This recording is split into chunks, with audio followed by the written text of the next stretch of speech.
In 1999, Alan Atadero was staying in the Comanche wilderness in northern Colorado with his two kids. He had his daughter, who was 6 years old, her name was Jocelyn, and his son, Jared, who was 3 at the time. They were staying at the Poudre River Resort, which Alan actually owned. He co-owned it with his identical twin brother, and Alan was up there to prepare the resort for winter. Alan had recently divorced from his wife and joined a Christian singles group, and somehow it came up that some people in the singles group asked if they could stay at the Poudre River Resort with Alan and help him prepare the resort for winter in exchange for free lodging so they could have a little vacation. Alan said that was great because he really needed the help. As soon as they got up there, 11 of the Christian singles members were talking about going to the nearby state fish hatchery. Jared and Jocelyn had heard about this and were really eager to go with them, and they asked their father, Alan, if that would be okay. Alan felt comfortable with Jocelyn, his 6-year-old, going, but was reluctant to send Jared because he was 3, was worried that, he would lag behind, and was just generally reluctant to send his youngest. But Jared really wanted to go, and Jared was saying, well, you let Jocelyn go, I want to go. Alan, maybe against his better judgment, said, yep, you can take Jared. Jared hated wearing shoes. Jared said, can I leave my shoes? And Alan said, no, you got to bring your shoes. And Jared really put up a fight. He didn't want to wear his shoes. Alan said, okay, put on your shoes, we just won't tie them. That's the compromise they made. Put on his shoes, didn't tie them, and he was off. So the Christian singles group of 11 plus Jocelyn and Jared take off towards the state fish hatchery. But without asking for Alan's consent, instead of going to the state fish hatchery, they decided to head over to the Big South Trail, which was about 15 miles west of the resort where Alan was. They get to the beginning of this trail, which is an 11-mile, very rugged trail. Narrow path, it's fairly steep. You're going up almost 10,000 feet of elevation. This was a rugged hike. This was not a beginner's hike. Now, we don't know exactly what the timeline is here, but we know that Jared and Jocelyn were definitely with the Christian singles group when they began this hike. Because at some point, the Christian singles broke into like a fast group and a slow group. And during that time, when they kind of separated into 2 groups, Jared had somehow run ahead of one of the groups and had come in contact with these 2 fishermen that were on the Big South Trail. The Big South Trail was located near a world-class fly fishing area, and these 2 men were fly fishing.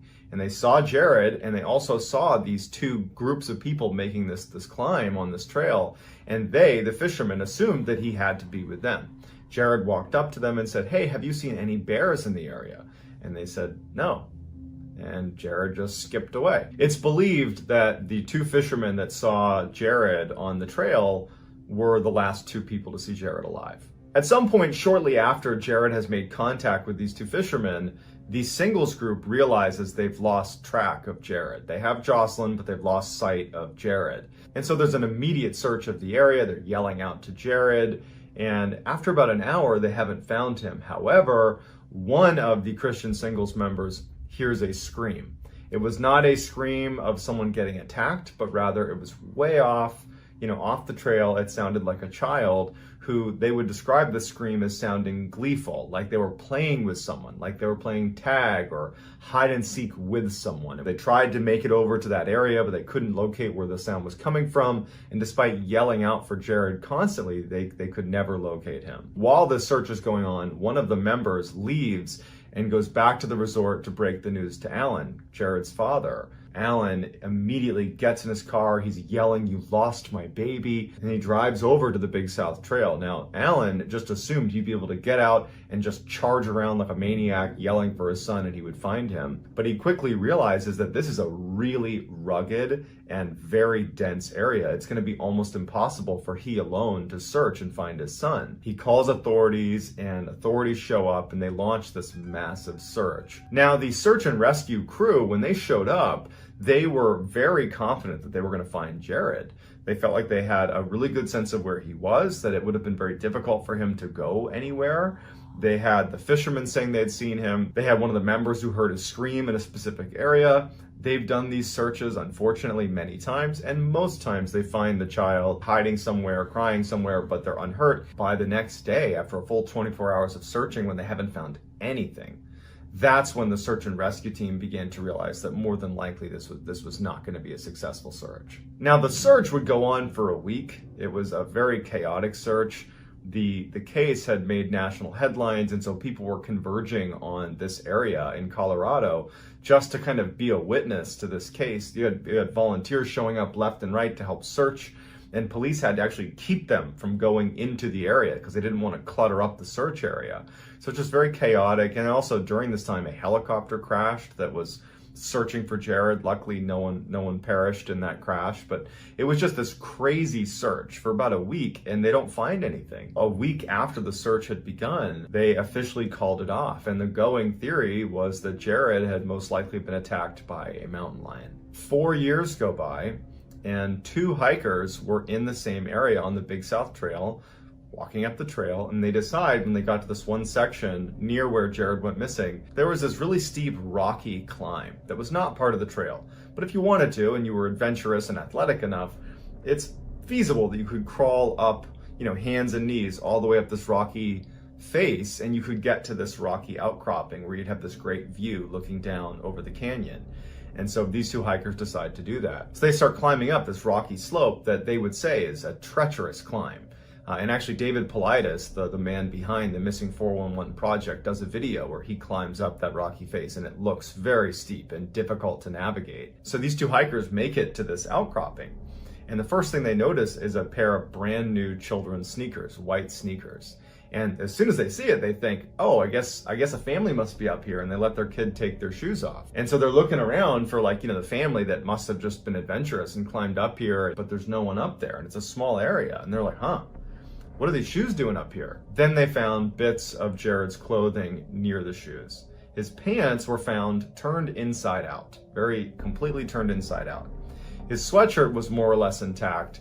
Both the sweatshirt and the pants had all the signs of being out in the open for 4 years with, weather hitting hard and being exposed to the elements. They were frayed and tattered.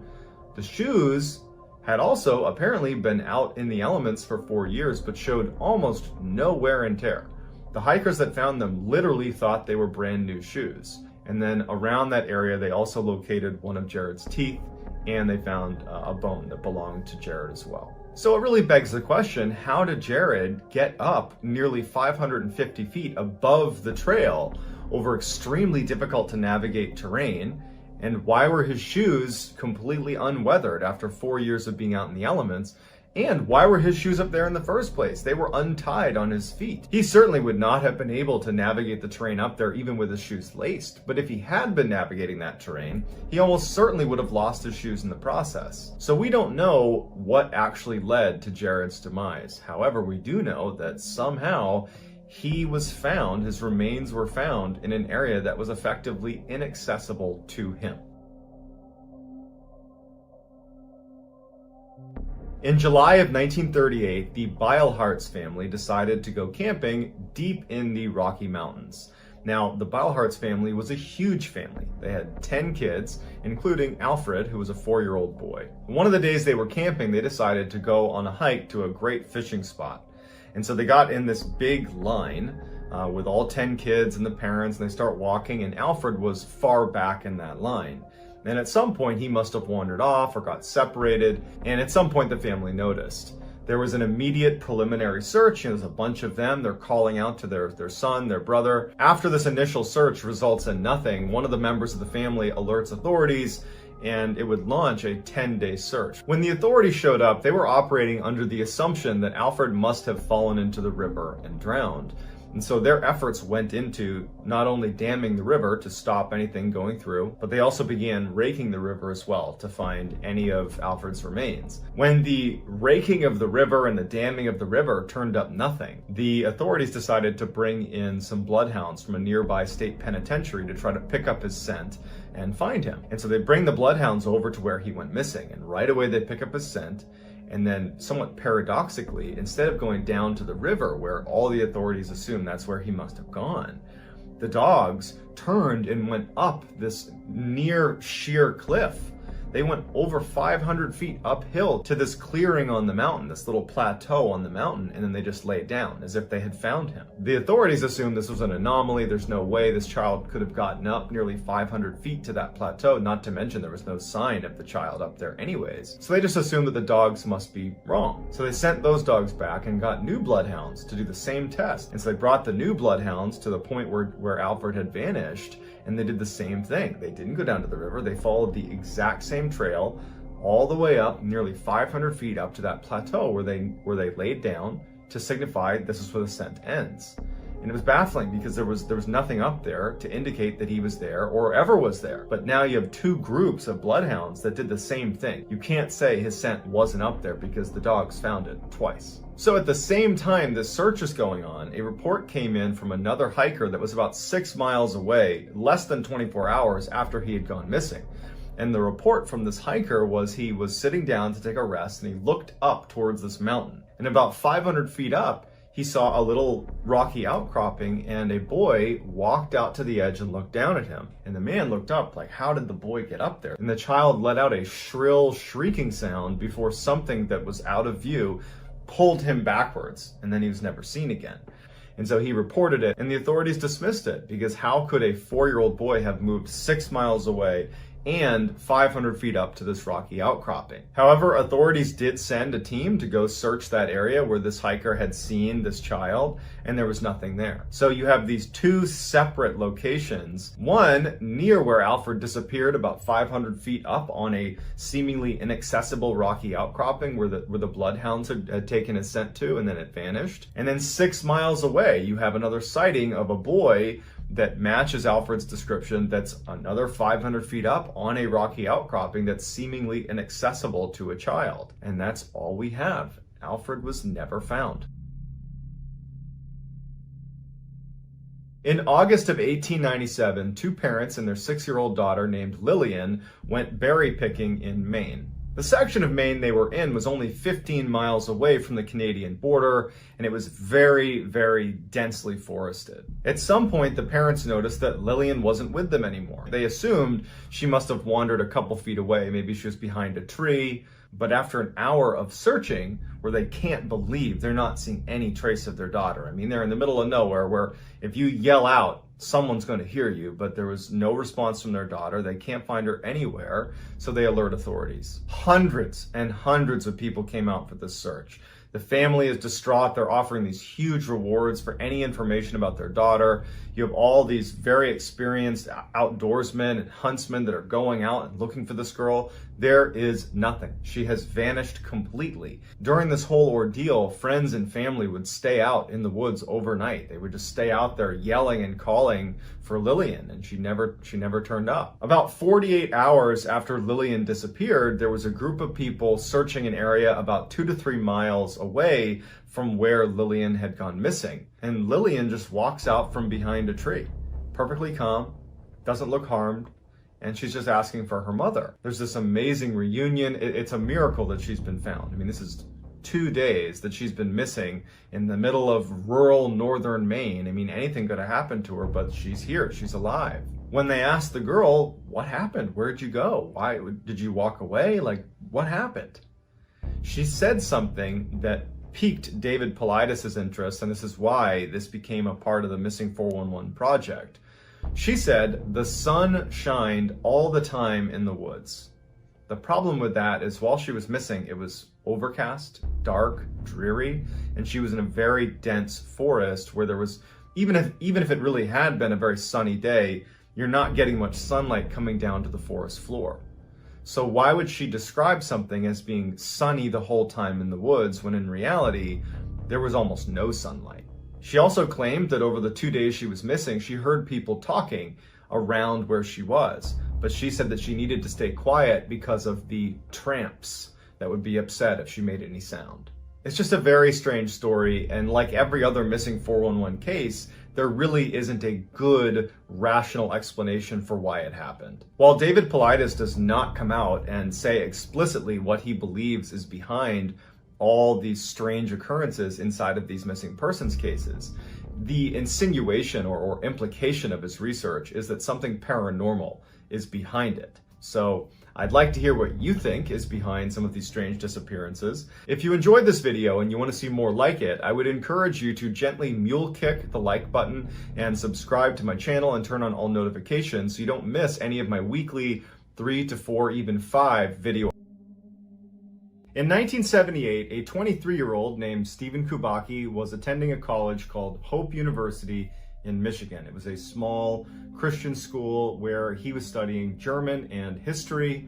Stephen was a little more free-spirited than the typical student enrolled at Hope University, which is very conservative. He was a big-time outdoor enthusiast and he loved to go skiing. In February of 1978, which was just months before Stephen was set to graduate, he decided he wanted to go on a solo ski trip around the Lake Michigan area. And so this area was known as the Lake Michigan Triangle. It's also known as just the Michigan Triangle, and it's an awful lot like the Bermuda Triangle, which is in that northern section of the Atlantic Ocean where planes and boats have gone missing over the years kind of inexplicably.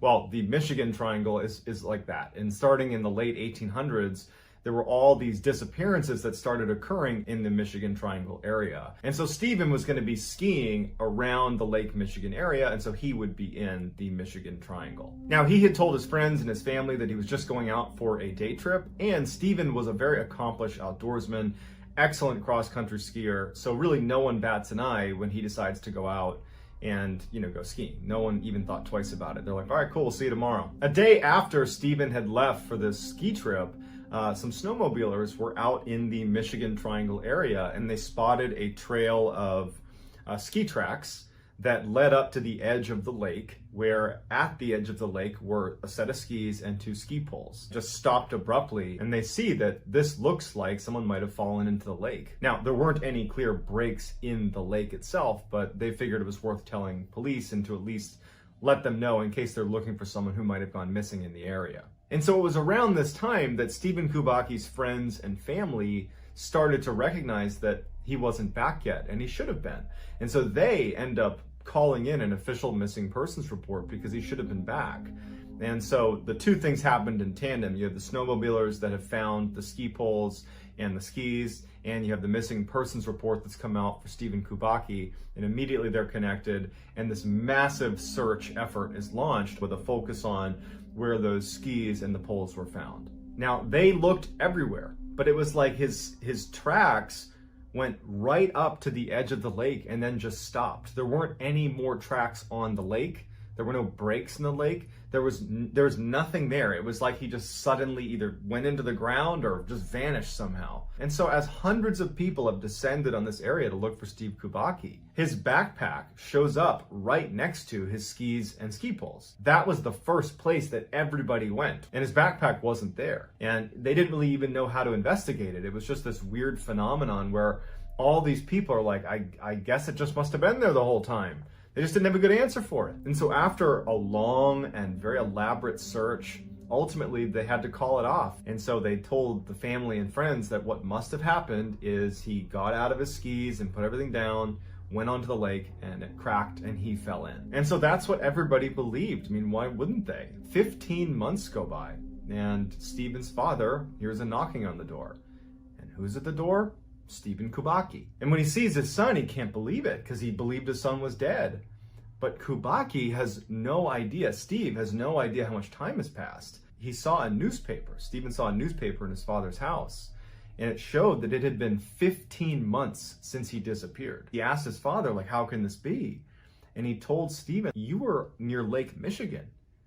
That's 700 miles away. How did you get here? And Stephen's like, I woke up in a field about 40 miles from here, and I went to, my aunt's house, your sister's house, and she brought me here. And no one had any idea how he got there or why he was in the field in Pittsfield to begin with. In addition, Stephen had on clothes that he didn't recognize. He had a new backpack that had maps and all sorts of kind of like trinkets from different parts of the country. He had been to apparently San Francisco, Sacramento, all over California, to Chicago, to Utah. He's been all over the country, according to the things that are in his backpack. He had $40 in cash, he had new sneakers, new glasses, and he had a t-shirt on from a Wisconsin marathon. It says he was a participant in. And And one of the only things that Stephen would say to the media, because he basically swore off the media and he didn't want to give his story to anybody, he just said to one of the news outlets that he felt like he had been doing a lot of running. But other than that, we don't know what he was doing for 15 months, and apparently he doesn't either.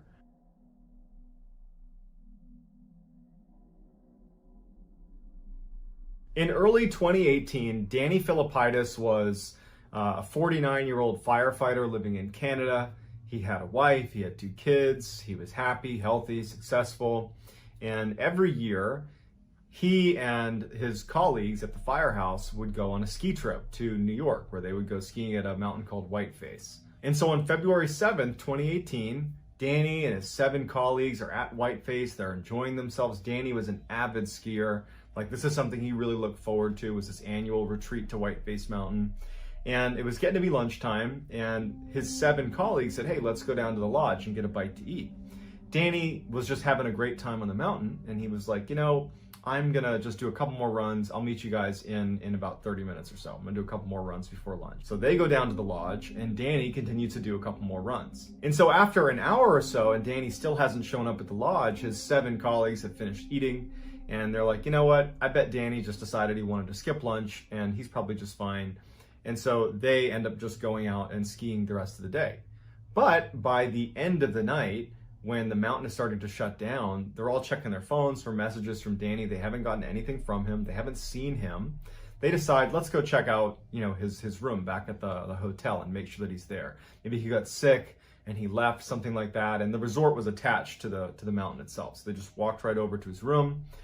They knocked, he didn't answer, but then they went out back and they found his car, and his car was still there. They went to the front desk, they explained the situation. They ended up going in the room and checking to see if he was in there. He wasn't, but all of his personal belongings are still inside of the room. So Danny, who has not shown up after going skiing for this additional run, clearly hasn't left the mountain because his car's still here, his cash, his passport, everything is in his room, but no one knows where Danny is. And so they launched this massive search for Danny. And I mean, this day it was so crowded at Whiteface. There's so many people there. And also it had snowed a ton before they even started skiing that day. So it would have been very difficult to move very far off the mountain, let's say, if someone wanted to. I mean, just there was too much snow on the ground. So he couldn't have gotten very far. And there were lots of people there that they could interview to say, have you seen this man? They had a picture of him, you know, and no one had seen him. And there was no sign of him. Despite this massive search effort, no one has any idea what happened to him. The authorities call off the search and they tell his loved ones and his friends that, you know, Danny must have succumbed to the elements. That's the only explanation we can give. We can't find him now because the snow's pretty deep, but hopefully when the weather warms up, we'll be able to launch another search and we can recover his body. And so that's the news that's passed to his wife, to his kids, to his friends, and it's just devastating. And then a couple days later, Danny's wife is home, trying to adjust to this awful new normal, and she gets a phone call from a number she doesn't recognize. And she picks it up, and it's a little bit hard to hear, but she immediately recognizes her husband's voice. And she can tell right away that there's something wrong. Like he's not making sense. She's like, Danny, is that you? Is that you? And Danny's like, I don't know where I am. I don't know how I got here. Where are you? What am I doing? And so she immediately tells him, you have to call the police. You have to call the police. They have to come get you. And finally he agrees and he hangs up. The police receive a phone call from Danny, and he doesn't know where he is. He's saying that, you know, my wife told me to call you. I'm very confused. I don't know what's going on. And they ask him to describe where he is. And he starts describing what's around him. And police are able to, you know, eventually pinpoint where he is. And it turns out he was near Sacramento, California, 2,900 miles away from Whiteface Mountain. Even more strangely, when the police go to collect Danny, he's still wearing his ski gear. You know, winter jacket, winter pants, ski boots on. He even still had his goggles on his head. And he has a haircut. He has a fresh haircut. And he has a brand new phone, a brand new iPhone. But he had no money. He had no wallet. He had nothing. He had left all of his belongings in his room. So looking at him like, how did you get a new phone? How did you get a haircut? Why did you get a new haircut?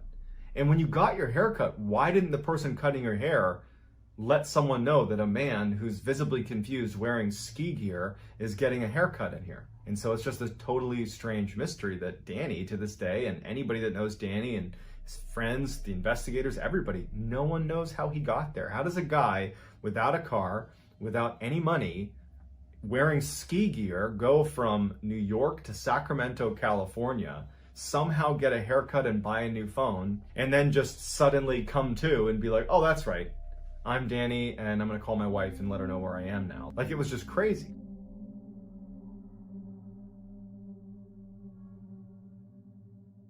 So this last story was documented in the official American Ethnology Report from 1897, 1898. Although the story is, well documented in this report, the location is unclear. People have speculated that it's either Ireland, Scotland, or Wales. So just take this with a grain of salt that the location is not known. It's an older story, but it was officially documented in an official report. In 1898, a 12-year-old boy was playing at this river that ran near his house. He was out in the forest, he was playing to this river, and he had a bow and arrow, and he was practicing shooting his bow and arrow. And after a little while, he got bored of his bow and arrow, and he went to the stream itself, and he started to build a little dam in the river to try to catch some fish. And as he's building this thing up, he's down on his knees building up this little dam in the river, he notices someone is walking down the river towards him. And he looks up, and he would describe this person as looking normal, a normal looking stranger. It's a gentleman who shows up. He's wearing a nice suit. He walks over to Wofford, and he apparently just came out of the woods. And he says, hey, what are you doing? And the boy, he's like, oh, I'm making this fish trap. And he's like, man, that looks like a lot of work. Like, you should take a break. And the boy's like, yeah, I guess I could take a break.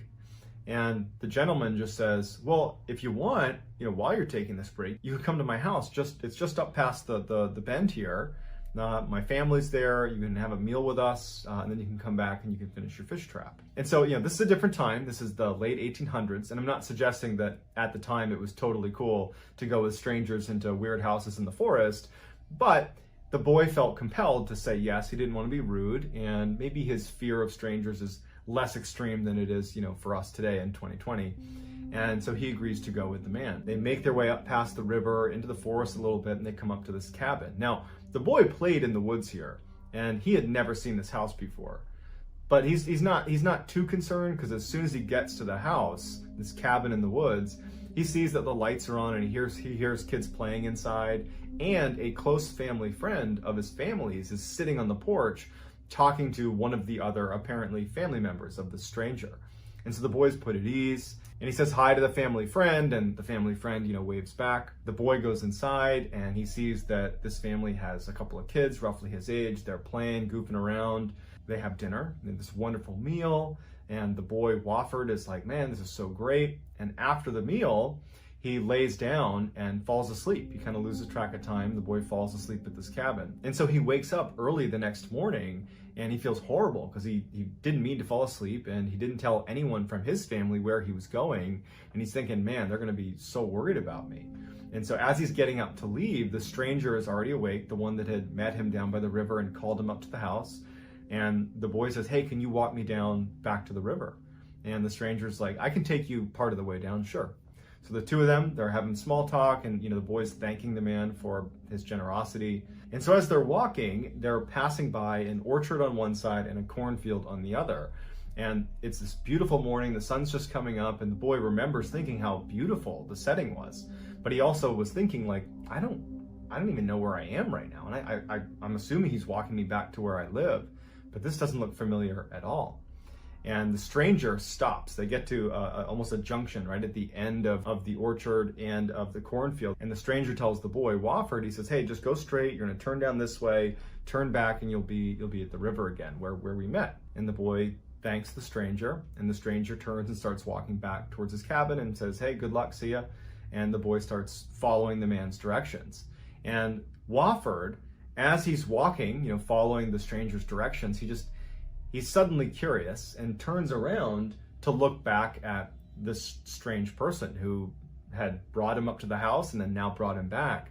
And he's stunned because suddenly the orchard and the cornfield are not there. There is no orchard or cornfield. It's just deep, dark forest. And he's like, what's going on? He turns back, and there's a search party or it looks like a search party running up to him. Part of the search party is the family friend that he had seen at the house. And the boy's like looking at these people running towards him, like they're running to him. And he recognizes the family friend, and he can tell they're like urgently looking for him. And he felt bad because he knows he slept over through the night. So he's like, hey, I'm here. And they're like, where have you been? And the boy turns to the family friend and he's like, didn't you tell them I was with you? And the family friend is like, what are you talking about? And he's like, yeah, the house with the family. We ate dinner together last night. And the guy, the family friend, is like, I've been looking for you for the past several days. I've been with your family looking for you. You've been gone for 3 days. And the boy is like, what? And as he's describing the kind of general vicinity of where this cabin was, he's kind of pointing back up towards where it was and describing it from where the river was. The family says to him that since you've been missing, we've heard rhythmic drumming non-stop coming from the section of the forest that you just described. We could never pinpoint where it was coming from. And now that you just showed up, the drumming has stopped. And so the kid's terrified, but there's no answers. Pretty creepy. So 3 very strange stories that luckily all of them ended with the person being found again, but it doesn't change the fact that the mystery remains. Where did they go? It's like they left the earth for a couple of days, or in Stephen Kubaki's case, for over a year, and then came back. It was like a glitch in the matrix or something. And so I would love to hear in the comments what you think can possibly explain how these people are disappearing without a trace and then reappearing days, weeks, months, years later, not having any idea how they got there or what had happened to them. How can we possibly reconcile that? And if you like this video and you want to see more videos like this, I would ask you to please gently perform a lobotomy on the like button, and then subscribe to my channel and turn on all post notifications so you don't miss any of my other 3 to 4 weekly uploads that I do every week that sound an awful lot like the story you just heard. If you want to get in touch with me, you can message me on Instagram. 38-year-old Linda Jensen could not believe how lucky she was. As she and her husband Charlie looked down at the beautiful face of their brand new baby daughter, Linda could not stop smiling. And when Charlie leaned down and gave Linda's cheek a gentle kiss and told her how much he loved her, Linda felt like her heart might burst with happiness. For both Linda and Charlie, this moment and this new addition to their family was something neither of them could have imagined when they first met almost 27 years earlier. That's when Linda, age 8, had gone on a summer vacation with her family to Spicer, Minnesota, where they stayed in a lakefront cabin that had been owned by one of Charlie's relatives. Charlie, who had been 12 at the time, had spent most of his time at the lake playing with Linda's 2 brothers. But as summers went by, and Linda and Charlie both grew out of their awkward teenage years, the childhood friends had eventually become childhood sweethearts. And after Charlie came back home to Minnesota after serving in the U.S. Army as a combat soldier in Vietnam, everyone in both their families knew that Charlie and Linda would get married. Charlie in his dress military uniform, and Linda looking beautiful and radiant in her white bridal gown. 4 years later, on January 27, 1974, the couple had their first child, a little boy named Andrew. But by the time Andrew was just 4 years old, his parents' marriage had fallen apart. Like a lot of other Vietnam veterans, Charlie had come back from the war with a psychological condition called post-traumatic stress disorder. Symptoms included feelings of irritability and edginess that had been triggered by his combat experience. And over the years, Charlie's drug of choice for treating his PTSD was alcohol. Lots and lots of alcohol. Finally, in 1978, after nearly 7 years of marriage, Linda had filed for divorce. Not because she didn't love Charlie, but because his constant drinking had made their life together impossible. And after that divorce, Linda would spend the next 12 years of her life never quite able to forget Charlie, and also never quite able to find any relationship that didn't end in one kind of a disaster or another.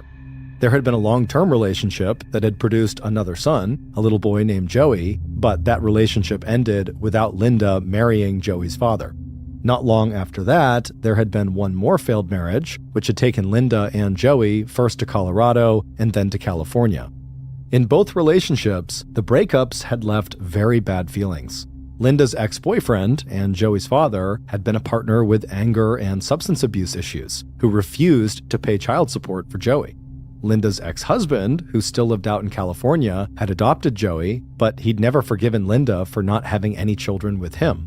And things had only gotten messier during the divorce proceedings when her ex-husband, John Silliman, was ordered to pay Linda $300 a month in child support for Joey. Finally, with no place left to go, Linda had accepted the offer from her older sister, Sandy, that Linda and Joey should just come back home to Minneapolis and live with Sandy until Linda could pick up the pieces of her broken life. Now, as Linda looked up at Charlie from her bed in the hospital maternity ward, she could not even see the smallest trace of the angry and damaged-seeming young man she had left behind 13 years earlier. Because, for Charlie, the divorce from Linda had been a wake-up call.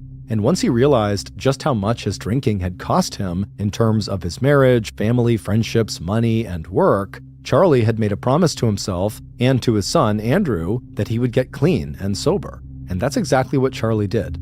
And by the time Linda had returned to Minnesota, settled herself and her 8-year-old Joey into her sister Sandy's cozy little wood-paneled bungalow and started looking for a job, bumping into Charlie again was like meeting up with the man of her dreams. No longer a drinker, Charlie was now a successful carpenter and contractor who had taught those carpentry skills to their son, Andrew. And like Linda, Charlie was unattached, and the same attraction and feeling of friendship that had drawn them together back when they were childhood sweethearts was still very much there. In fact, the hard life experience they both had gained in the years they'd spent apart seemed to make that attraction even stronger and deeper. And before long, Linda was slipping out of the house she shared with her sister a few evenings a week after Joey was in bed, and coming home later in the evening looking like she just won the lottery.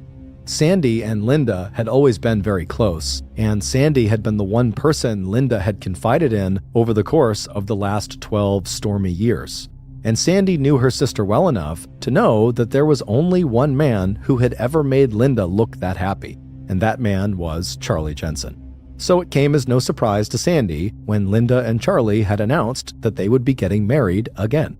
And the date they chose for their wedding, April 3rd, 1991, was exactly 20 years to the day that they had gotten married the first time, 20 years earlier.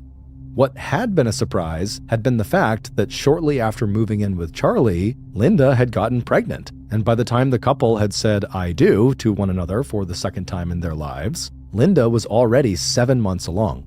And now, 2 months later, on June 12, 1991, Charlie, who was 42 at the time, and Linda, who was 4 days shy of her 39th birthday, were once again brand new parents.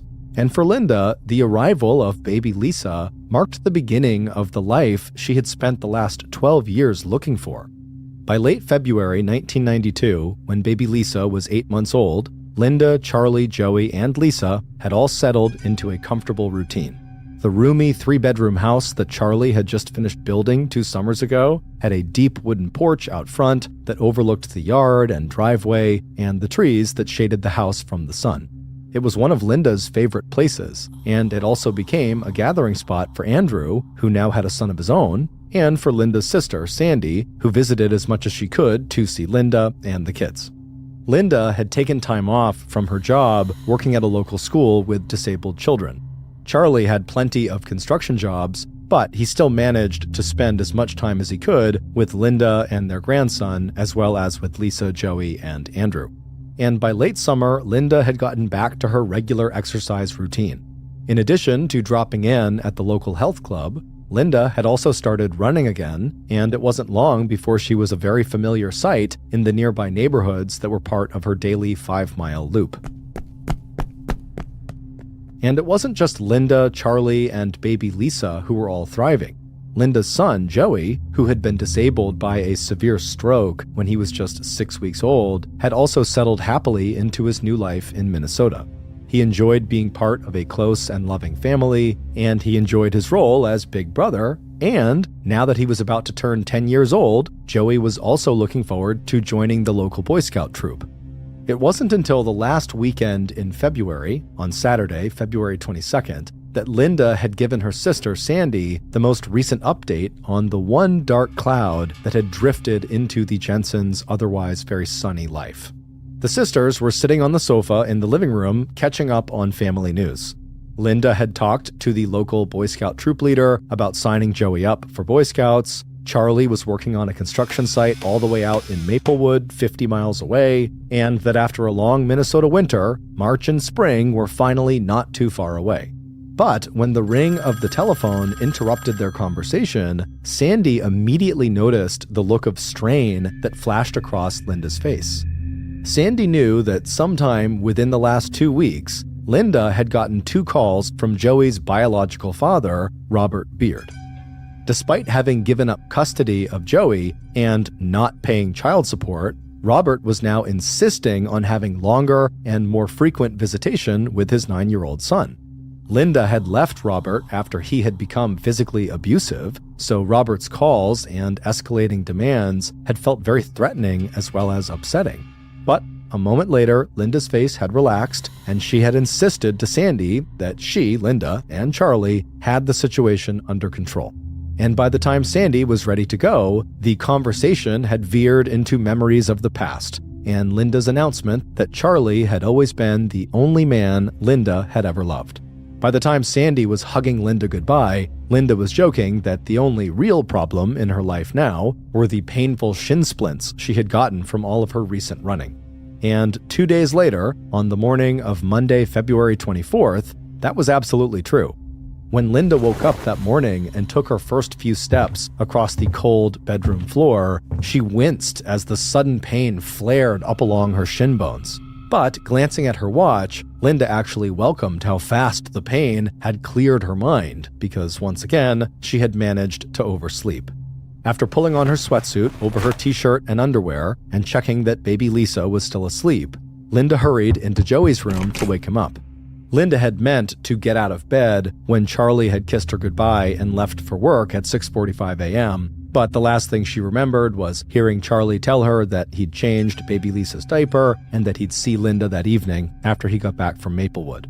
Peeking out the window now, Linda saw that it had snowed the night before, which meant that Andrew's outdoor carpentry job would be canceled and Linda would not be watching her grandson that day. Linda was glad that Charlie's job out in Maplewood was indoors, but she also couldn't help thinking how nice it would have been if today had been a snow day for them too. By 7:45 a.m., baby Lisa was awake and had her morning feeding, and Joey, his breakfast toast still clutched in his hand, was climbing onto the school bus and waving back to Linda and his 8-month-old sister. After watching the bus drive off down County Road 15, Linda turned back to the house and walked on sore legs to the front door. She had told Charlie before he left for work, and before she fell asleep instead of getting up, that her shins hurt too much to go running that day, so her plan for the day was just to hang out with the children and enjoy the view through the sliding glass door that led out onto the front deck. Now standing at baby Lisa's changing table, Linda unwrapped Lisa from her cocoon of blankets, but decided to leave the baby in her pajamas in the playpen while Linda cleaned up the breakfast dishes. But just as Linda was ready to go back out to the living room and get Lisa dressed for the day, Linda was surprised by the sound of a knock on the front door. The Jensen house was set far enough away from the road with a long enough driveway that the family did not get that many unexpected visitors. But this was Big Lake, Minnesota, population just over 3,000 people, and most people here never even bothered to lock their doors, let alone think twice about opening that door to a neighbor who might need help or a favor. So, after leaving baby Lisa right where she was, in the playpen in the living room, Linda dried her hands on a kitchen towel, and with a smile, she walked to the front door. At least she'd have something interesting to talk to Charlie about when he called, as he always did, sometime during the morning from any job site where he was working. It was 9:30 a.m. when Charlie made his first call home to Linda. She usually picked up right away, eager to find out how he was doing and tell him about something wonderful that Lisa had just accomplished. Now, frowning a little, he drummed his fingers on the telephone receiver while he waited for Linda to pick up. Instead, the answering machine came on, and so Charlie left a message for his wife, telling her he'd try again later. But after the third unanswered call of the day, Charlie decided to leave work early. Linda sometimes screened telephone calls by letting them go to the answering machine, but if that was the case today, she would have picked up as soon as she heard his voice leaving a message. As he hopped into his truck and drove northwest from Maplewood towards Big Lake, Charlie told himself not to worry. Maybe Linda had decided to take a nap at the same time she had put Lisa down for a nap. Maybe she'd stepped outside onto the front deck to look at the snowfall.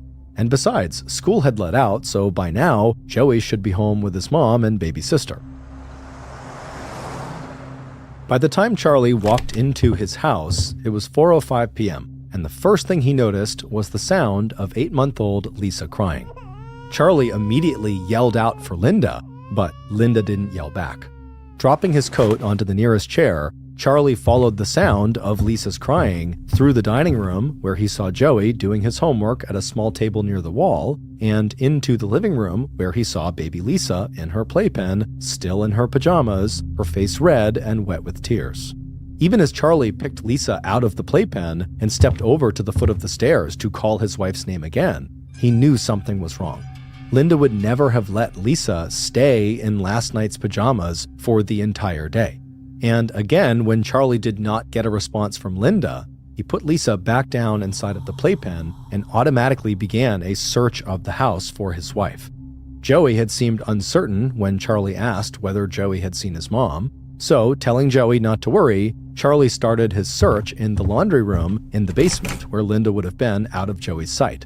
But by the time Charlie left the empty basement to check the upstairs bedrooms, he wasn't even trying to act calm. Taking the stairs two at a time, the question went round and round in his mind. What on earth could have happened to his wife? But not even Charlie's worst nightmares could have prepared him for what was inside of the bedroom that he and Linda shared. When he pushed open the bedroom door, the first thing he saw was a bundled up white quilt on the floor at the foot of the bed. Only it wasn't just a quilt. Peeking out from the folds of the material, Charlie could see Linda's shiny dark curls and her long, bare, slender legs. And in the middle of the quilt, at the center of a dark red stain, Charlie saw the wooden handle of one of the kitchen knives he and Linda kept in a butcher's block on their kitchen counter. Falling to his knees on the floor next to Linda's body, Charlie reached out and pushed a fold of the quilt down so he could see Linda's face. And that's when Charlie knew that the woman he had loved ever since they were both children was dead. A few minutes later, and the circular drive in front of the Jensens' two-story house had started filling with emergency medical vehicles and deputies from the Sherburne County Sheriff's Department. Charlie's 911 call had summarized everything the newly widowed husband would be able to tell police about his wife's murder. Quote, "My wife is dead. I just got home and my little boy is here, and I checked in the bedroom and she's been stabbed. I've got 2 kids here. My God, what's happened?" As medics entered the house and confirmed that Linda was dead, deputies from the sheriff's department got busy putting yellow crime scene tape up around the perimeter of the Jensens' house. They also began spreading out into the rural neighborhood to see if anyone in the area might have seen or heard anything unusual that day. Knowing they had a homicide on their hands, the Sherburne Sheriff's Department immediately contacted the Minnesota Bureau of Criminal Apprehension, located 47 miles southeast in the city of St. Paul. Soon, along with state investigators, the Sherburne Sheriff's Department would also get help from law enforcement in Benton and Stearns counties, along with help from the nearby cities of St. Cloud and Elk River. But even before those outside agencies had arrived in Big Lake to help conduct interviews and process the crime scene, investigators with the sheriff's department had already come to some of their own conclusions about the murder.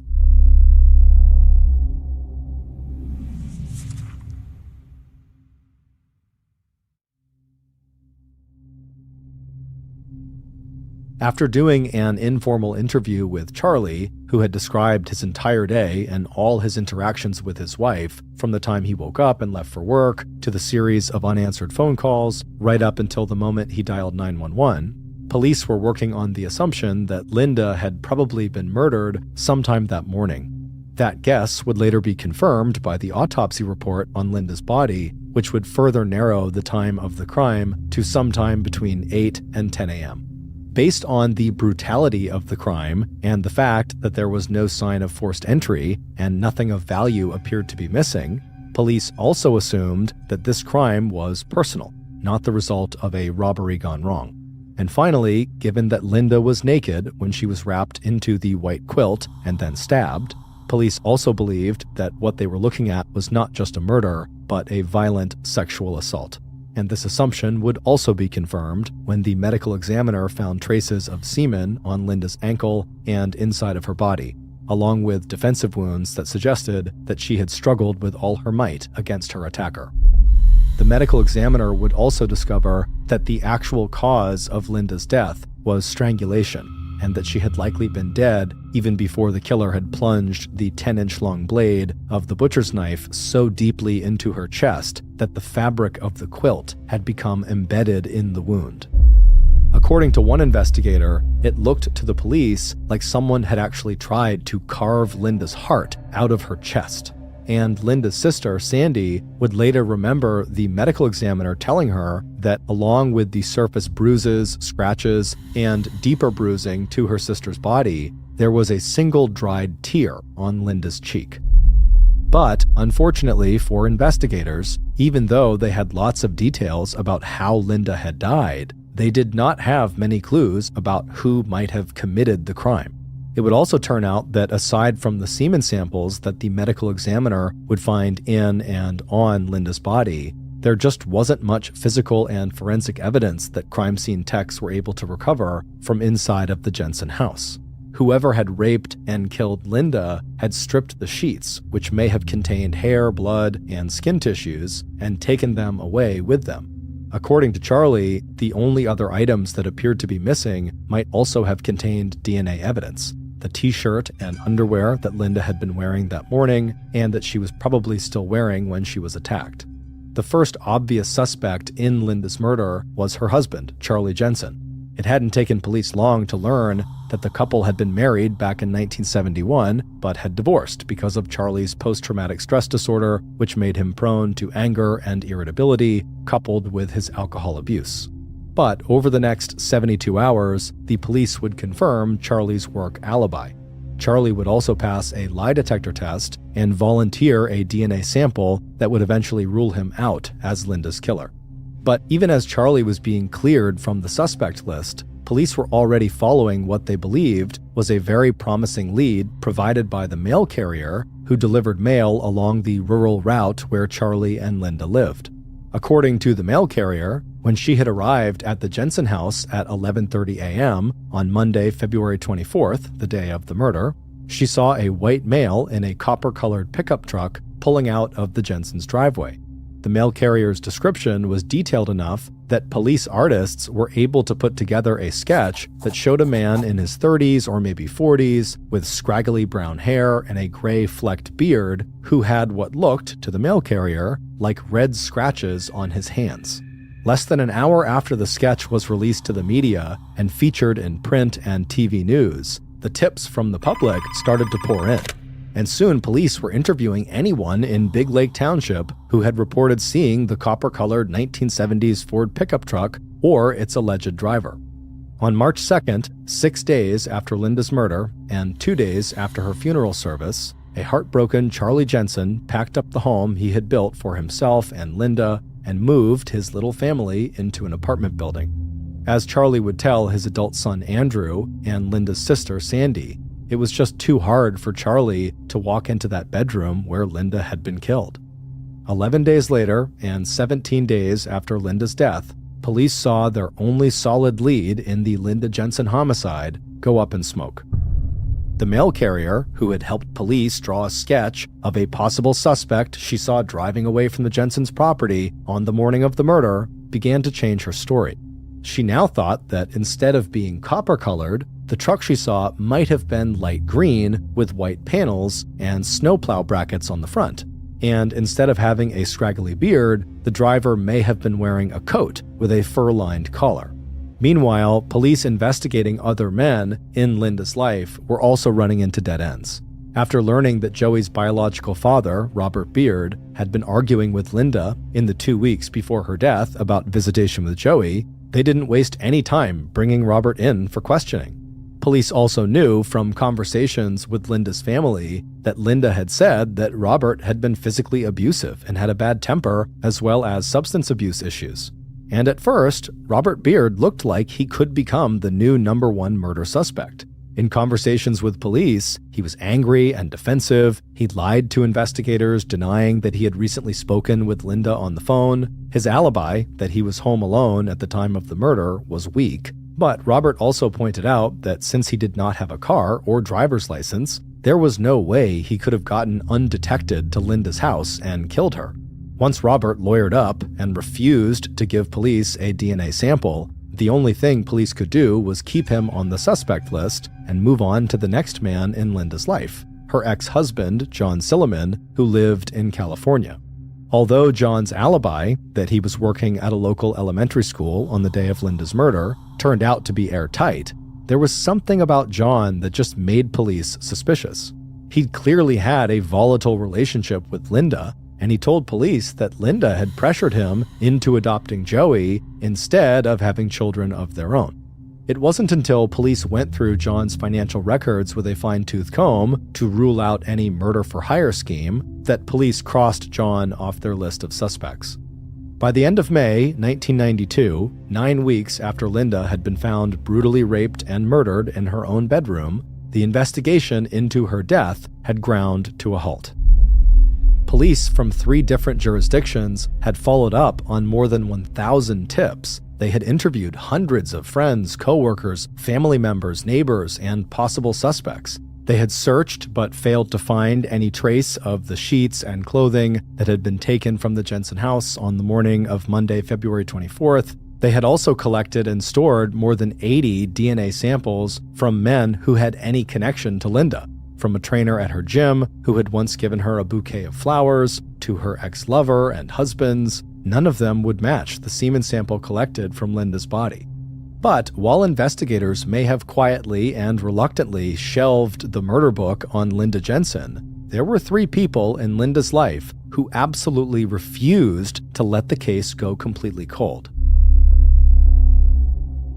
At least twice a week for the next 7 years, Linda's older sister, Sandy, called the Sherburne County Sheriff's Department asking if there had been any developments in the case.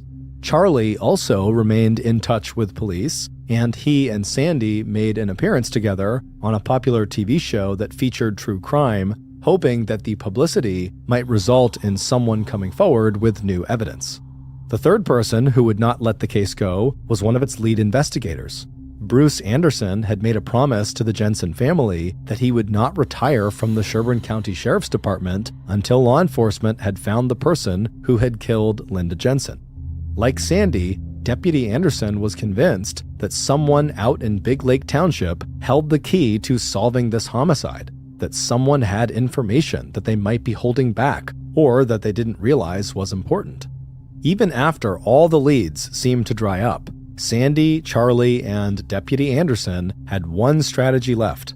They all urged law enforcement and the media to ask again if anyone could remember anything that might turn out to be related to the murder. But it wasn't until the early summer of 2000, more than 8 years after Linda Jensen's murder, that police finally got the tip they needed to break Linda's unsolved homicide case wide open. By then, Bruce Anderson had been elected sheriff of the Sherburne County Sheriff's Department, a position that gave him the authority to call for the creation of a special cold case task force of state and local law enforcement whose job would be to reopen the investigation into Linda's murder. The new round of publicity, along with a $20,000 reward for information leading to the arrest and conviction of Linda's killer, was enough to get people, once again, talking and thinking about the unsolved homicide that had terrified the residents of Big Lake back in 1992. And on a mild day in June of 2000, the Sherburne County Sheriff's Department got a visit from a woman named Angela Hennon. The renewed interest in Linda Jensen's murder and Sandy's pleas through the newspapers for everyone to search their memory for anything that might shed light on her sister's murder had finally struck a chord. And after 8 years, Angela was finally ready to give police the man that she had long suspected of hiding a very dark secret. What police found out when they followed up on Angela's tip would send shockwaves throughout the state of Minnesota. And based on that information, here is a reconstruction of what investigators believe really happened to Linda Jensen on the morning of Monday, February 24th, 1992. The knock on the front door of Charlie and Linda's house was so not expected that Linda almost dropped the plate she was holding into the open dishwasher. But even though she was surprised to have a visitor this early in the morning, it never occurred to Linda not to answer the door, especially since another loud knock might wake up 8-month-old baby Lisa, who had fallen asleep in the playpen in the living room. So, after wiping her hands dry on a kitchen towel and zipping the top of her tracksuit all the way up to her chin, Linda pushed her hair back from her face and walked out to see who was coming to call. Even as she started to peer out one of the front windows, Linda recognized the voice calling to her from outside. A moment later, and Linda's visitor was stamping the snow off his boots before stepping through the open door. But even as Linda closed the door behind her visitor and apologized for how untidy her house was, Linda's killer was hardly listening.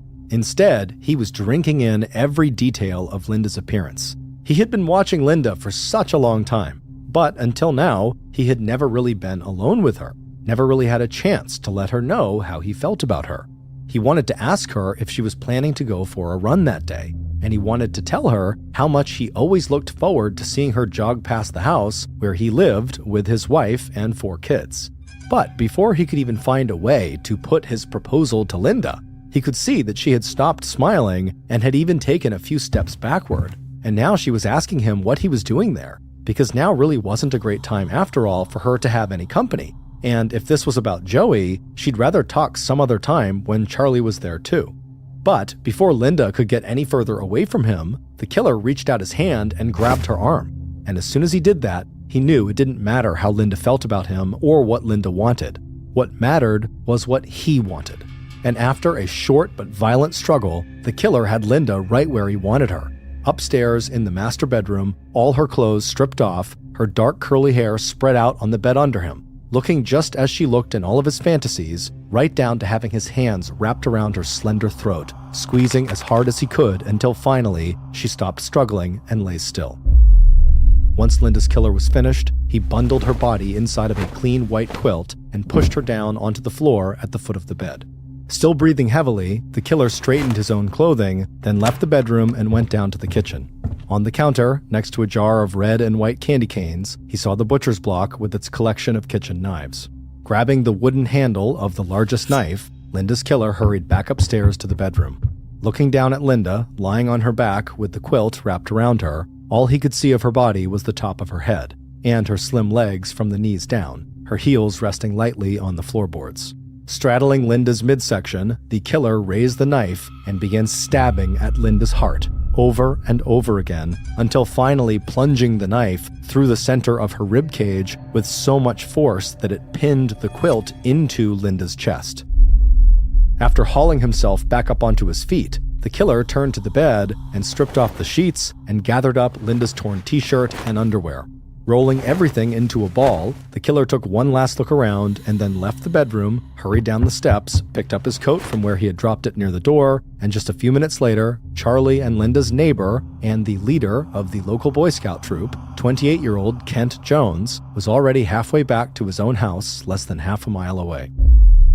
In the weeks after Linda's murder, local police would interview Kent Jones after hearing a report that he had seen the copper-colored truck police were looking for driving around Big Lake Township. But during that routine interview, not only did Kent deny knowing Linda Jensen, Kent's wife gave her husband an alibi for the day of Linda's murder. It wasn't until 8 years later that Angela Hennon, who had had an affair with Kent sometime after Linda's death, would tell police that whenever she had brought up the subject of Linda's death, a crime that everyone at the time was talking about, Kent reacted violently. When Angela had asked if Kent had ever met Linda, at first he insisted really aggressively that he had not. But later, Kent brought up the subject himself and told Angela that in fact, he had known Linda. Kent's violent reaction and the way he talked about Linda Jensen had always made Angela wonder, in the very back of her mind, if Kent might have somehow been involved in Linda's death. It would turn out that Angela's suspicions were 100% correct. Not only did Kent Jones know Linda from her inquiries to him about getting Joey signed up for Boy Scouts, he had become obsessed with the beautiful dark-haired woman he'd seen out running several times a week. and he had begun to watch her closely and learn her routines and fantasize about her constantly. When police re-interviewed Kent in June of 2000, Kent's wife contradicted Kent's claim that he had never met Linda.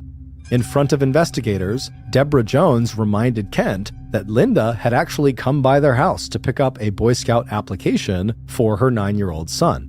Police also discovered that Kent had a criminal record. He had been convicted of insurance fraud, and in 1995, 3 years after Linda's murder, Kent had been convicted of domestic violence. That charge stemmed from an incident in which Kent's wife was hospitalized for 4 days after suffering a stab wound to her stomach and 2 puncture wounds on her forearm. Deborah would later tell police that the stab wound was the result of an accident, that she had slipped and fallen onto the knife, which was resting blade up in the family's open dishwasher. Although Kent refused to voluntarily give up a sample of his DNA, investigators quickly came back with a search warrant that forced him to provide a DNA sample. Less than 1 month later, the DNA analysis came back with a match. Kent Jones's DNA matched the DNA found in the semen that the medical examiner had collected from Linda's body. On July 25, 2000, 8 years and 5 months after Linda Jensen's brutal murder, police arrested Kent Jones for first-degree murder and sexual assault. 17 months after his arrest, on December 8, 2001, and then again at a new trial 5 years later, Kent Jones was found guilty of those charges and sentenced to life in prison. In 2009, 17 years after Linda's murder, Angela Hennon would collect $18,000 in reward money for giving police the tip that led to the arrest and conviction of Kent Jones. For Charlie Jensen, Linda's death at the hands of Kent Jones has left some scars that will just never go away. Quote, "He took a mother away from her children, a wife from her husband, and a beautiful person away from the world." End quote.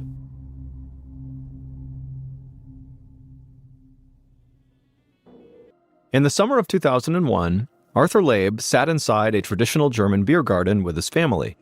The middle-aged man lived on Vancouver Island in Canada, where he worked as a house painter. But now he was on his dream vacation in Germany, visiting relatives that he hadn't seen for years. He'd been looking forward to this trip for ages, and he was having a total blast.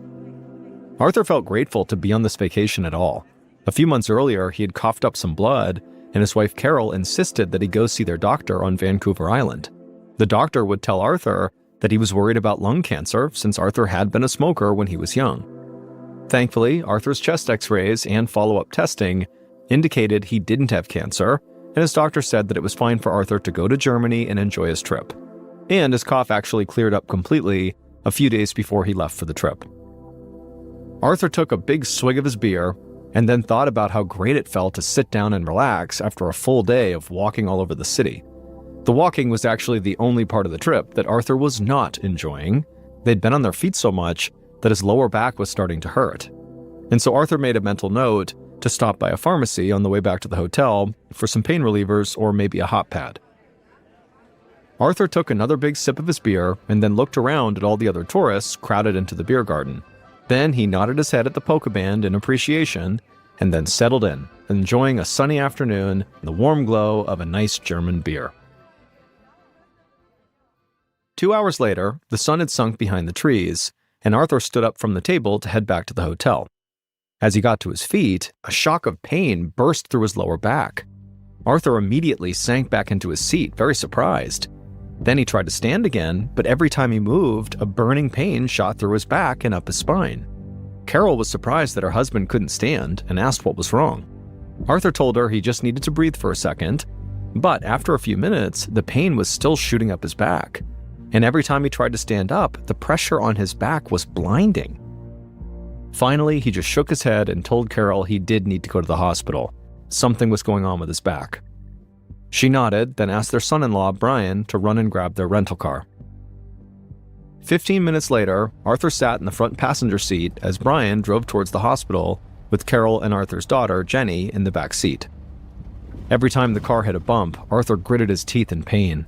Arthur could feel a brutal headache coming on too, and he wondered if the way he was feeling now had anything to do with that nasty cough he had back home. Finally, the car turned a corner, and Arthur saw the hospital up ahead, and not a moment too soon. Because right at that moment, Arthur's vision had begun to blur, so he was leaning his head against the headrest and closing his eyes. He felt hot and achy, and his forehead was dripping with sweat. And by the time the car actually stopped, Arthur felt delirious. In fact, Arthur barely noticed as his car door opened and 2 hospital staff reached in to help him stand up. An hour later, Arthur opened his eyes and realized he was lying on his side in a hospital bed with an IV drip in his arm. Slowly, the beige room came into focus. He could hear the whirring and beeping of machines in the room, as well as conversations drifting in from the hallway. The room suddenly felt chilly, and Arthur hoped that his fever might be breaking. His headache was getting less intense too, and for the first time since arriving at the hospital, he felt like he could actually think clearly. Arthur looked down towards the foot of his bed, and he saw Carol speaking to a middle-aged doctor in a very quiet voice. When Carol noticed Arthur was awake, she smiled at him, but Arthur knew his wife well, and he knew the look she was giving him was her putting on a very brave face. Something clearly was wrong. At this point, the doctor turned to Arthur and introduced himself as Dr. Gent. He told Arthur that while he was unconscious, they'd performed a spinal tap so they could examine his spinal fluid for potential infections, and the lab work had just come back. Dr. Gent kept a neutral expression as he told Arthur that his spinal fluid had a high white blood cell count, which indicated that his body was fighting an infection. Dr. Gent suspected that Arthur had a very serious condition called bacterial meningitis, which meant that the membranes that protected his brain and spinal column were swelling. He explained that meningitis is a potentially life-threatening infection, but they had already started Arthur on antibiotics, so he should make a full recovery. Arthur felt overwhelmed by everything the doctor was saying, and he just wanted to know how long it was going to be before he felt better again. But before he could ask any questions, Dr. Gent told him to try and rest. He was going to be in the hospital for a few days at least. A week later, Arthur's daughter, Jenny, was getting ready to go to work on Vancouver Island. Jenny had decided to fly back to Canada while her father was still in the hospital, but she couldn't stop worrying about him. So far, doctors in Germany had tried 6 different antibiotics, but her dad didn't respond to any of them. He just kept getting sicker. Jenny was about to head out the door when her phone rang. She lunged for it, knowing it was the time her mother usually called from Germany. For a split second, Jenny hoped that her mom was calling to say her dad was all better, and they were just going to resume their vacation and everything was great. But as soon as Jenny picked up the phone, she could hear that her mom was crying. Carol told Jenny that the swelling in her father's brain was getting worse, and now Dr. Gent was saying that it looked like her father was going to die. Jenny had not prepared herself for the possibility of losing her dad, and she scrambled to think of some way she could help. Finally, she offered to drive over to her dad's doctor's office here on Vancouver Island to basically fill in Arthur's primary care doctor about what was going on, to see if maybe he had some ideas that the doctors in Germany had not tried yet. An hour later, Jenny fidgeted as she watched her father's doctor in Vancouver Island review her dad's scans on a computer monitor and flip through his lab results. He asked Jenny a few questions about her dad's condition, and she did her best to fill in the blanks. Finally, the doctor closed the files and turned to her, and she sat up expectantly. But he just shook his head and told Jenny that, despite her father's serious illness, his charts looked remarkably normal. The doctor told her that her dad was in good health when he left for Germany. He might have picked up a bug while on the trip, but his infection should be responding to antibiotics by now. Jenny begged the doctor to please just look one more time, and then Jenny held her breath as the doctor did pick up the lab results and looked them over one more time. Then Jenny noticed the doctor's expression change, like something had just occurred to him. Then he leaned in and he told Jenny there was one possible but highly unlikely explanation. Jenny asked him to please tell her. At this point, her family was willing to consider anything. So the doctor explained that several weeks ago, her father's blood work had shown no signs of lung cancer, and they had rejoiced. But lost in the excitement was some less positive news. Arthur's blood had tested positive for a fungal infection called Cryptococcus. A lot of people get Cryptococcus, which had existed on Vancouver Island for years. But it's usually harmless, and most people's immune systems fight it off easily. It's only dangerous for people with compromised immune systems. And Arthur's immune system at the time was fine, so the doctor didn't even tell Arthur that he had this fungal infection. Jenny asked if this fungus could cause meningitis, and the doctor nodded, but only in extremely rare cases. However, if her father's meningitis was caused by a fungal infection, he would need completely different medications than what he was receiving in Germany right now. Antibiotics cannot stop a fungal infection. If Jenny's father had fungal meningitis, that would mean that for the past few days, the treatments Arthur was receiving in Germany were doing nothing. Jenny tried to stay calm as the doctor placed a call to the hospital in Germany. If they started Arthur on antifungal medication right now, he might survive. Jenny just hoped they weren't too late.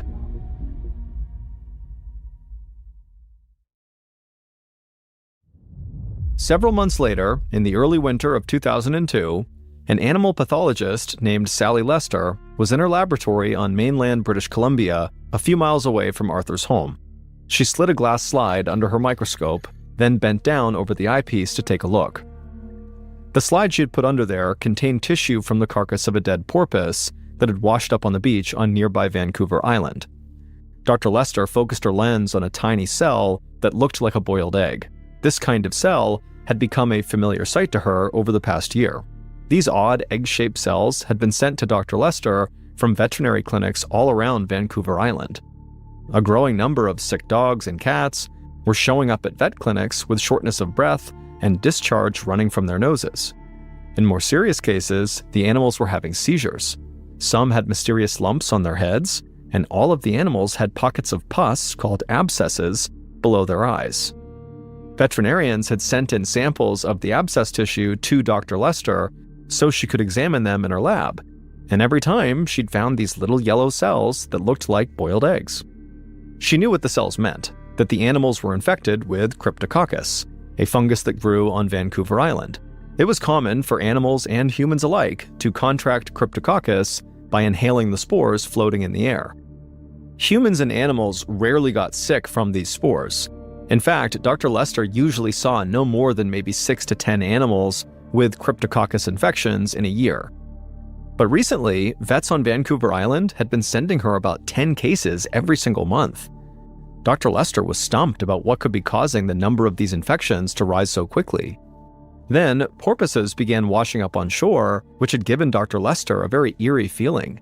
Dead porpoises should rarely wash ashore, but now it was happening every few weeks. And when she began reading the porpoise autopsy reports, she started feeling even more unnerved. The porpoise's lungs had been riddled with inflammation from pneumonia. Their organs were swollen and covered in flower-like tumors. And now, as Dr. Lester looked at the slide, she realized that all this damage was being caused by a Cryptococcus infection. The porpoise's blood was loaded with the fungus. Dr. Lester sat back on her stool, feeling a knot starting to form in her gut. She knew how porpoises would have contracted the Cryptococcus spores. Since spores are airborne, the fungus would have floated out over the ocean and settled on top of the water. The porpoises would have inhaled the spores when they came up and broke the surface to breathe. What she didn't understand was why the number of cases was increasing now. Something weird was definitely going on. And then Dr. Lester had a chilling thought. If more animals are getting fungal infections, maybe more people are too. After all, we all breathe the same air. Dr. Lester picked up the phone to call the British Columbia Centre for Disease Control. She knew it was now time to get the human infectious disease authorities involved. Half an hour later, Dr. Murray Fife hung up the phone on his desk at the British Columbia Centre for Disease Control. He was the organization's head epidemiologist, and he had been absolutely swamped lately. And now, after speaking with Dr. Lester, he needed a moment to consider what she had told him about this potential outbreak of fungal infections on Vancouver Island. Dr. Fife wanted to get feedback on Dr. Lester's concerns from a colleague who lived on Vancouver Island. So he picked up the phone again, this time to call the Vancouver Island Health Authority. The microbiologist who picked up said very matter-of-factly that Dr. Lester was right. There was a definite increase in human Cryptococcus infections on Vancouver Island, but not among the patients they would normally expect. Usually, it was just people with compromised immune systems that got sick from Cryptococcus, but lately, healthy adults were getting sick from the fungus. It was bizarre and basically unheard of. It made no sense to Dr. Fife. Cryptococcus fungus had been on Vancouver Island for years, so why was it suddenly so dangerous now? He worried that something about the fungus itself was changing, and he wondered if it could even be stopped. A few days later, Dr. Fife sat in a conference room totally surrounded by piles of hospital records and feeling completely exhausted. For the last week, he and a scientist at the University of British Columbia named Karen Bartlett had been combing the region's hospital records in hopes of finding other Cryptococcus infections. His eyes hurt from hours spent reading, but they still had not figured out when the number of infections had begun to rise. Dr. Bartlett cleared her throat and looked up while holding a file above her head. Dr. Fife raised his eyebrows as she explained that this file, was the oldest human case she'd found. It was from over 2 years ago, the beginning of 1999. The patient had been in good health when Cryptococcus made her sick, just like a lot of the recent cases. A few minutes later, Dr. Bartlett gasped and handed Dr. Fife another file. It was the medical records of a lively 45-year-old mother who had started to feel lousy just a few months ago in the fall of 2001. By the time the doctors tested her for Cryptococcus, the fungus had infected her brain and she died shortly after. Dr. Fife was shocked. He'd never heard of Cryptococcus killing an otherwise healthy adult. Even Arthur Labe, who'd been on death's door in Germany last summer, he'd recovered from his infection after receiving antifungal treatment. Suddenly, the stakes in their investigation seemed much higher. Not only were healthy adults contracting Cryptococcus, but the fungus was now, apparently, deadly, and Dr. Fife had no idea why. A week later, Dr. Fife was back at his desk, feeling both amazed and horrified at the unfolding health crisis. After he and Dr. Bartlett discovered that Cryptococcus infections were killing people on Vancouver Island, they'd sent samples of the fungus to a lab for further analysis. And now Dr. Fife was staring at the test results, and they weren't at all what he expected. The fungus that was infecting the animals and the people on Vancouver Island was an entirely new kind of Cryptococcus fungus than what had been on Vancouver Island for years. Under the microscope, analysts could tell that the new Cryptococcus was a completely different species from what residents were used to. But the new strain should never have been in Vancouver Island. The newcomer strain of Cryptococcus is typically found in the bark of eucalyptus trees in Australia and other warm places. It had never been seen so far north, and especially not in a cold and damp climate like Vancouver Island. Dr. Fife wondered how a tropical fungus got so far north. There were hardly any eucalyptus trees on Vancouver Island, which meant that Dr. Fife had no idea where the fungus was hiding, or how it could even survive in this environment. Dr. Fife called Dr. Bartlett to explain the alarming lab results and admit he had no idea how to find this toxic new fungus. She paused, then told him she had an idea. She said it was time to get some boots on the ground. A week later, Dr. Bartlett stood on a residential street on Vancouver Island, surrounded by several students from a local college. These were her volunteers, and together they were going to comb the backyards and backwoods of all of Vancouver Island, searching for answers. Dr. Bartlett looked from student to student and reminded them of their objective. They would dig up soil samples and swab tree barks in the hopes that they would capture the new strain of Cryptococcus in the wild. Each student nodded and said they understood. So Dr. Bartlett divided them into teams. She sent 2 teams to collect samples around the neighborhood. Then she led her group to the first house on the street where the owner was expecting them. Dr. Bartlett was pleased to see that the homeowner, who was a middle-aged woman with tanned and sun-worn skin, was waiting in the garage. Dr. Bartlett waved as she and her volunteers walked up the driveway, and the woman led them around into her backyard. Dr. Bartlett had selected this house for a very specific reason. The homeowner, the woman, had survived a recent Cryptococcus infection. Dr. Bartlett hoped that the fungus might be found somewhere in this woman's immediate environment, but failing that, Dr. Bartlett thought that by interviewing this woman and other survivors, once she knew what they all had in common, she could use that information to track down the source of the fungus. Dr. Bartlett nodded to the students, and they fanned out into the backyard. She watched as they stooped over flower beds and scraped bark off trees, and while the students went to work, Dr. Bartlett interviewed the woman who lived there. Dr. Bartlett asked the woman where she went on a daily basis, and the woman listed off popular nature trails she liked to hike, beaches she frequented, and also the friends and family that she visited most often. Eventually, Dr. Bartlett had asked all her questions, so she thanked the woman for helping and then tucked her notes into her satchel. Then, once all her students were done taking their samples, Dr. Bartlett led them down the street to the next house on their list. A few days later, Dr. Bartlett sat in a conference room at the British Columbia CDC, going over her notes while she waited for Dr. Fife. Dr. Bartlett was feeling frustrated. After canvassing what seemed like the entirety of Vancouver Island, none of the samples that she or her volunteers had collected had come back positive for spores of this new type of Cryptococcus. And her interviews with all these survivors had led nowhere too. The only thing the infected people on her list had in common was that they all lived on Vancouver Island, which of course made it impossible to pinpoint where the spores were actually coming from. They could be anywhere on the island. A few moments later, Dr. Fife walked into the office with a grim look on his face.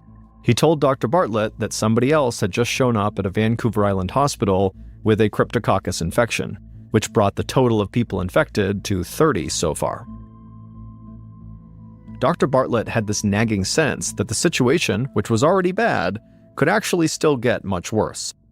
The summer of 2002 was approaching, and she was worried that there could be an explosion of cases as the weather got warmer. She stood and began pacing the room, racking her brain for ideas. Dr. Fife leaned against the doorframe, scratching his chin. But then Dr. Bartlett stopped pacing. She turned to Dr. Fife and asked if he'd be up for a lot of hard work and a lot of late nights. He laughed a little because he always did late nights and they always worked all the time, but Dr. Bartlett could tell, he was up for more. So Dr. Bartlett explained what she had in mind. Since her interviews with infected people had failed to get the information they needed, she suggested they start talking to the owners of infected pets. There were so many animal cases that there might be an overlap in the animals' daily schedules. It was a long shot, but there was a chance that it would help them pinpoint where the fungus spores were coming from. Dr. Fife nodded and asked Dr. Bartlett if she'd like some coffee. If they were going to spend the next few weeks driving all over Vancouver Island, interviewing hundreds and hundreds of pet owners, they would need a lot more caffeine. A week later, Dr. Bartlett climbed out of her car and knocked on the door of a house on Vancouver Island. A broad-shouldered woman with big brown eyes answered the door, and Dr. Bartlett followed her into the kitchen. This was the 24th pet owner that Dr. Bartlett had interviewed in person, so at this point, she basically had her questions memorized. She began by asking where the pet owner regularly took her dog. And the woman gave predictable answers, like hiking trails and restaurants and friends' houses. Except this time, the broad-shouldered woman also mentioned a place called Rathtrevor Beach Provincial Park. That name stuck with Dr. Bartlett through the rest of the interview because other pet owners had mentioned it as well, and so Dr. Bartlett felt like that place might be worth looking into. About 36 hours later, Dr. Bartlett met her student volunteers at Rathtrevor Beach and told them to swab everything. And 2 weeks after submitting those samples, Dr. Bartlett and Dr. Fife had a startling realization. Fir trees all over Rathtrevor Beach tested positive for the new deadly fungus, and so the air in this park contained huge quantities of spores. And once Dr. Fife and Dr. Bartlett looked into this park further, the explanation for why this was became clear. Because of its location, the weather at Rathtrevor Beach was unlike the rest of Vancouver Island. It was warmer and enjoyed a drier, more Mediterranean climate. In other words, it was the perfect place for a fungus that prefers the warm, dry air of Australia rather than the typically chilly and wet Canada. So anybody who stopped at that park or just lived near it would have been breathing in these spores day in and day out. And most of the people who had contracted this infection were eventually found to have gone into or near this park. In the summer of 2002, Dr. Fife posted signs at Rathtrevor Beach Park warning people about the danger posed by this fungus. However, the park was not closed because Dr. Bartlett and her students eventually found spores in several other spots on Vancouver Island as well. So they realized there was really no way to actually contain the outbreak because clearly it basically had spread all around the island.